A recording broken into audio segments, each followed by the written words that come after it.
Shrimad home remedies में आपका स्वागत है। और हम आपको उन 3 नगर के बारे में बताएंगे जो श्री कृष्ण ने बसाए थे। भगवान श्री कृष्ण का जन्म तो मथुरा में हुआ था। मथुरा हिंदू के लिए मदीना या बेथलेहम की तरह है। गोकुल, वृंदावन, गिरिराज और द्वारका में कृष्ण ने अपने जीवन के कई महत्वपूर्ण क्षण गुजारे हैं। पूरे भारतवर्ष में कृष्ण अनेक स्थानों पर गए। वे जहां जहां भी गए, उक्त स्थान से जुड़ी उनकी गाथाएं प्रचलित है। लेकिन मथुरा उनकी जन्मभूमि होने के कारण हिंदू धर्म का प्रमुख तीर्थ स्थल है। इसके अलावा सोमनाथ के बाद प्रभास क्षेत्र में उन्होंने देह त्याग कर दिया था। आज वहां उनका समाधि स्थल है। आइए हम आपको बताते हैं कि मथुरा के अलावा भगवान श्री कृष्ण ने और कौन से नगरों का पुनर्निर्माण करवाया था। तो सबसे पहले द्वारका। द्वारका का पूर्व में नाम पुष्पवती था, जो उजाड़ हो चुकी थी। श्री कृष्ण ने इसी स्थान पर नए नगर का निर्माण करवाया। कंस वध के बाद श्री कृष्ण ने गुजरात के समुद्र के तट पर द्वारका का निर्माण करवाया और वहां एक नए राज्य की स्थापना की। कालांतर में यह नगर समुद्र में डूब गई, जिसके कुछ अवशेष अभी हाल में ही खोजे गए हैं। अभी गुजरात में उक्त द्वारका के समुद्र तट पर ही भेंट द्वारका और द्वारकावसी है। हिंदुओं के 4 धामों में से एक द्वारका धाम को द्वारकापुरी मोक्ष तीर्थ कहा जाता है। स्कंद पुराण में श्री द्वारिका का महात्म्य का वर्णन मिलता है। फिर है इंद्रप्रस्थ। इस तरह इंद्रप्रस्थ, जो पूर्व में खांडव प्रस्थ था, पांडव पुत्रों के लिए बनवाया गया था। यह नगर बड़ा ही विचित्र था। खासकर पांडवों का महल तो इंद्रजाल जैसा बनाया गया था। द्वारका की तरह इस नगर के निर्माण कार्य में मय दानव और भगवान विश्वकर्मा के अथक प्रयास की वजह से इतना सुंदर बन पड़ा था, जिसके चलते ये संभव हो पाया था। जब पांडव और उनके चचेरे भाई कौरवों के बीच संबंध बिगड़ गए, तो कौरवों के पिता धृतराष्ट्र ने पांडवों को यमुना किनारे खांडव प्रस्थ का क्षेत्र दे दिया। वहां उन्होंने जलाशय के गड्ढों से घिरे हुए एक नगर को बनाया और उसकी रक्षात्मक प्राचीरें बनाई। धृतराष्ट्र के कथानुसार पांडवों ने हस्तिनापुर से प्रस्थान किया।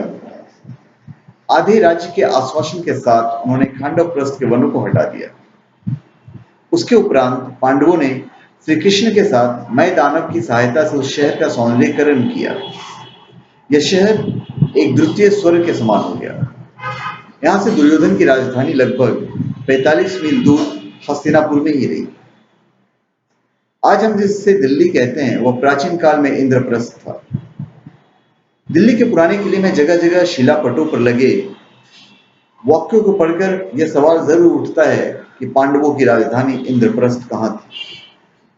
खुदाई में मिले अवशेषों के आधार पर पुरातत्वविदों का एक बड़ा वर्ग यह मानता है कि पांडवों की राजधानी इसी स्थल पर रही होगी।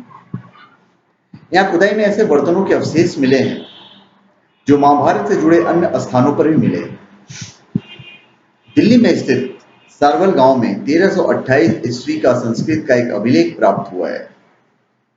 यह अभिलेख लाल किले के संग्रहालय में मौजूद है। इस अभिलेख में इस गांव के इंद्रप्रस्थ जिले में स्थित होने का उल्लेख है। फिर वैकुंठ। हिंदू धर्म मान्यताओं में वैकुंठ जगत पालक भगवान विष्णु का वास होकर पुण्य, सुख और शांति का लोक है। लेकिन हम बात कर रहे हैं उस वैकुंठ धाम की जो भगवान श्री कृष्ण का धाम था। विद्वानों के अनुसार इसके कई नाम थे: साकेत, गोलोक, परमधाम, ब्रह्मपुर इत्यादि। अब सवाल यह उठता है कि ऐसा नगर कहां था। कुछ लोग बद्रीनाथ धाम को वैकुंठ कहते हैं, तो कुछ जगन्नाथ धाम को। कुछ का मानना है कि पुष्कर ही वैकुंठ धाम था। हालांकि कुछ इतिहासकारों के मुताबिक अरावली की पहाड़ी श्रृंखला में कहीं वैकुंठ धाम बसाया गया था, जहां इंसान नहीं सिर्फ साधक ही रहते थे। श्री कृष्ण ने अरावली की पहाड़ी पर कहीं छोटा सा नगर बसाया था।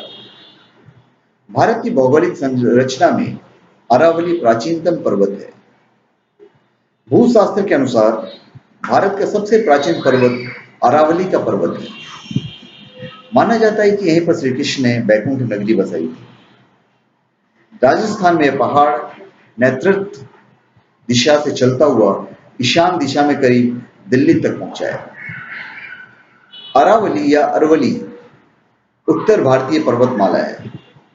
राजस्थान राज्य के पूर्वोत्तर क्षेत्र से गुजरती 560 किलोमीटर लंबी इस पर्वतमाला की कुछ चट्टानी पहाड़ियां दिल्ली के दक्षिण हिस्से तक चली गई है। अगर गुजरात के किनारे अर्बुद या माउंट अबू का पहाड़ उसका एक सिरा है, तो दिल्ली के पास की छोटी छोटी पहाड़ियां धीरज द रिज दूसरा सिरा है। तो धन्यवाद। आप हमारे चैनल पे सब्सक्राइब करें और अपनी कमेंट दीजिए। धन्यवाद।